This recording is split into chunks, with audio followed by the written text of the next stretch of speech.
que les premiers mots que je vous adresse ce matin soient des mots de félicitations pour votre nomination à la tête de la plus haute juridiction judiciaire de notre pays. Quelques mois à peine après que vous ayez été chargé de porter sur les fonds baptismaux la haute autorité pour la bonne gouvernance, institution essentielle dans la poursuite de son objectif d'émergence de la Côte d'Ivoire à l'horizon 2020, ce choix porté sur votre personne constitue, à n'en point douter, la confirmation de la haute estime dans laquelle vous tient le président de la République, ainsi que de la grande confiance qu'il investit en vous. Je ne doute point que vous saurez lui prouver par vos actes de tous les jours qu'il ne s'est pas trompé. Pour ma part, en vous disant que je suis heureux de vous accueillir et de vous céder les clés de la maison, je ne cède pas à la tentation de la dithyrambe que l'on se croit parfois obligé de servir à la personne qui prend fonction. Je ne fais pas non plus référence ni à la similitude de nos trajectoires professionnelles, ni à la qualité de nos relations personnelles dont toute la justice de Côte d'Ivoire est témoin. Je suis heureux de vous accueillir parce que votre avènement à la tête de la plus haute juridiction judiciaire de notre pays est, à mes yeux, porteur d'au moins 2 messages forts. Le premier message est que vous constituez, avec le ministre Albert Agré, une nouvelle race de magistrats que l'on va solliciter à la retraite pour leur confier de hautes et importantes missions, comme pour dire aux jeunes générations de juges que la Providence prévoit une vie après la retraite pour ceux qui ont une carrière exemplaire. Le second message que porte votre nomination est que, à un moment où notre justice souffre d'un déficit de confiance de la part de nos concitoyens, l'arrivée à la tête de la Cour suprême d'un magistrat de votre trempe, totalement libéré de tout souci de carrière, permet d'espérer que,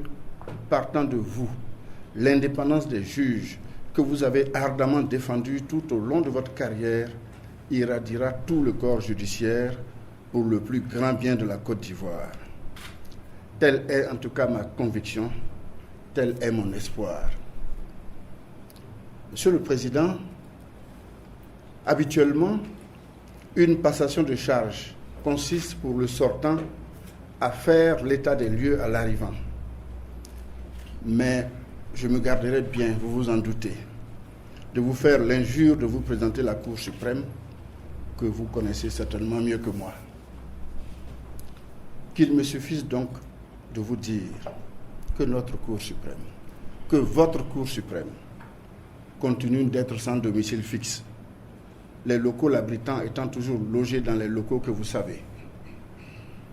Sa situation d'éparpillement à travers la ville d'Abidjan s'est même accentuée avec l'ouverture récente d'une annexe de la chambre judiciaire ici à Cocody, rue des Hortensias, et du parquet général à l'immeuble Longchamp au Plateau. Pour être complet sur la rubrique des locaux de la Cour suprême, il me plaît de porter à votre connaissance, Monsieur le Président, que les démarches et diligences de Monsieur le ministre auprès du Président de la République, chargé des relations avec les institutions, que j'ai alerté sur la situation de la Cour suprême, ont permis de disposer d'un immeuble flambant neuf, comportant plusieurs niveaux et susceptible d'héberger les magistrats ne disposant pas encore de bureau, si à Cocody les 2 plateaux, 8e tranche. L'occasion me paraît indiquée pour réaffirmer à nouveau notre grande gratitude à Monsieur le ministre auprès du Président de la République chargé des relations avec les institutions, le ministre Albert Agré. La question des locaux de la Cour suprême revêt à mes yeux une importance capitale, car l'on ne peut être que modérément exigeant à l'égard d'un collaborateur à qui on n'a même pas pu donner un bureau pour travailler. Je voudrais également, Monsieur le Président, porter à votre connaissance que vous prenez fonction au moment où la Chambre des comptes s'apprête à quitter la Cour suprême pour s'autonomiser en Cour des comptes. le projet de loi transmis au Parlement est en instance d'être examiné. Mais la Cour suprême continuera d'exister avec une chambre judiciaire et une chambre administrative. Je m'en voudrais aussi, Monsieur le Président, au moment où vous prenez fonction, de ne pas attirer votre haute attention sur le personnel magistrat, car non seulement les effectifs actuels sont loin d'être en adéquation avec la masse de travail,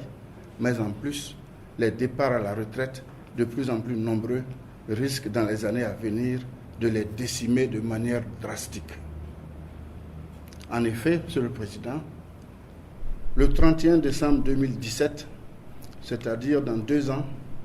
ce sont 9 magistrats de la Cour suprême qui seront appelés à faire valoir leur droit à la retraite. En 2018, ils seront 13 à partir et 15 en 2019, soit au total 37 départs à la retraite en 3 ans. Sachant qu'il faut 1 à 2 années à un nouveau magistrat de la Cour suprême pour devenir opérationnel et familier de la procédure de cassation, il convient d'anticiper dès à présent pour éviter un bug de la Cour suprême dans les années à venir.